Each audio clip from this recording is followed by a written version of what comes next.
5 minute है आपका।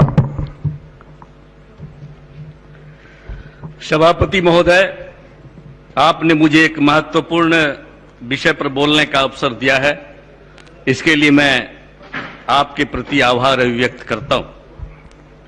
मैं कटौती प्रस्ताव के समर्थन में बोलने के लिए खड़ा हुआ हूं और जिस विभाग के विषय में बोलने के लिए खड़ा हुआ हूं वो शिक्षा विभाग है, जिसको मानव संसाधन विभाग भी कहा जाता है।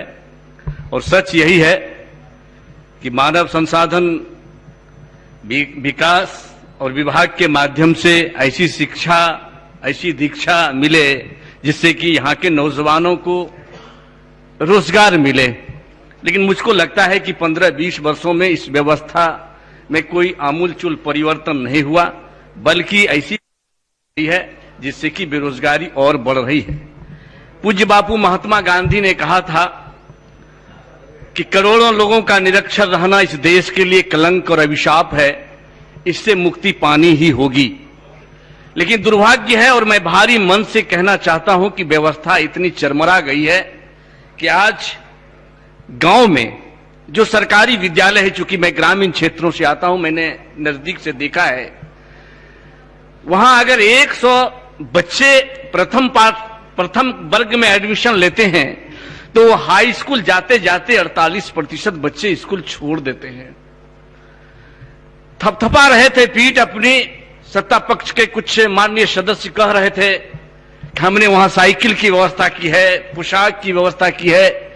मैं उसका विरोधी नहीं हूं, मैं कहता हूं कि और 2-3 साइकिल दी जाए, पोशाक की भी और बढ़ोतरी कर दी जाए। कुछ लोग कह रहे थे कि भोजन की व्यवस्था हुई है, अब नाश्ते की व्यवस्था होगी। मैं इसका विरोधी नहीं हूं, मैं कहता हूं कि नाश्ते के साथ दाल में 1 चम्मच घी भी दिया जाए। लेकिन मकसद क्या है इसका? इसका मकसद, इसका उद्देश्य तो यह था कि जब बच्चे को खुराक मिलेगी, उन गरीब बच्चों के मां बाप के पास वो औकात नहीं है कि वो बच्चे को लंच पैकेट दे सके, तो वो स्कूल जाएगा, वहां भोजन करेगा, नाश्ता करेगा, उसको समुचित शिक्षा मिलेगी और जिसके चलते उसका भविष्य उज्जवल होगा। आज सरकारी स्कूल में किसके बच्चे पढ़ते हैं? जो निरीह हैं, जो निसहाय हैं, जो गरीब हैं, जो मजदूर हैं, जो रिक्शा चालक हैं, जो ठेला चालक हैं, जो किराना की दुकान चलाते हैं, जो खेतों में कुदाल चलाते हैं, उसके बच्चे पढ़ते हैं। आह लगती है, हीन भावना पैदा होती है जब सरकारी स्कूल के बगल में प्राइवेट स्कूल है। मुझे दुख होता है कि आज 35 से 40 हजार प्राइवेट स्कूल खुल गए और वैसे जगह खुल गए जहां सरकारी विद्यालय। शाम के समय में जब छुट्टियां होती है और प्राइवेट स्कूल के बच्चे जब निकलते हैं तो उसके पीठ पर एक काला बैग, उसके बाल सुधरे हुए, पैर में काला जूता, उजला मोजा, लंच पैकेट से भरा हुआ वो बैग।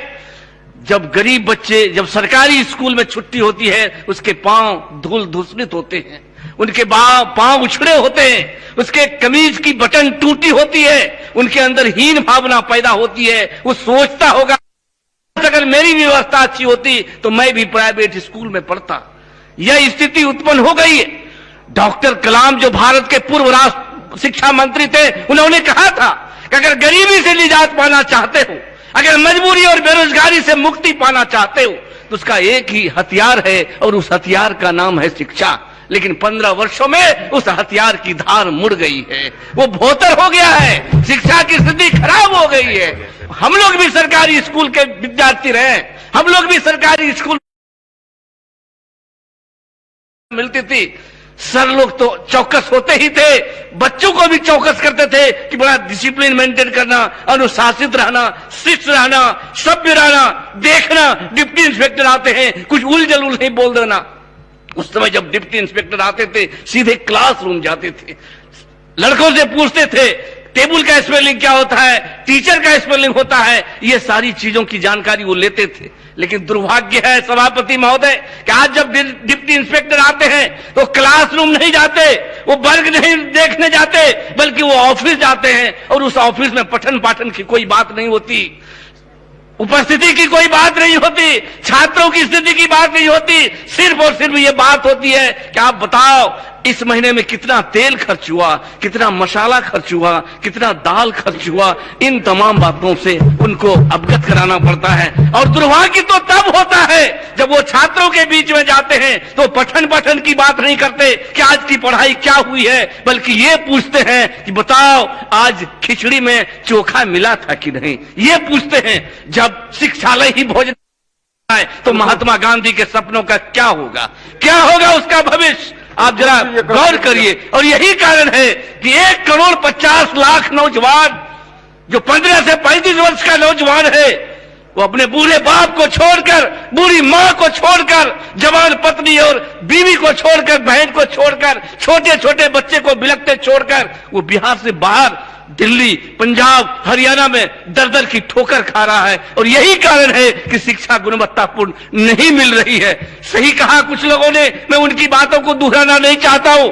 हमारे क्षेत्र में एक जेठौर उच्च विद्यालय है, जिसके विषय में मैंने पूर्व में भी शिक्षा मंत्री को इन बातों से अवगत कराया था। उन्होंने आश्वासन दिया था कि अगले वित्तीय वर्ष में इसके विकास में योगदान होगा, लेकिन दुख के साथ कहना पड़ता है कि आज तक कोई पहल नहीं हुआ।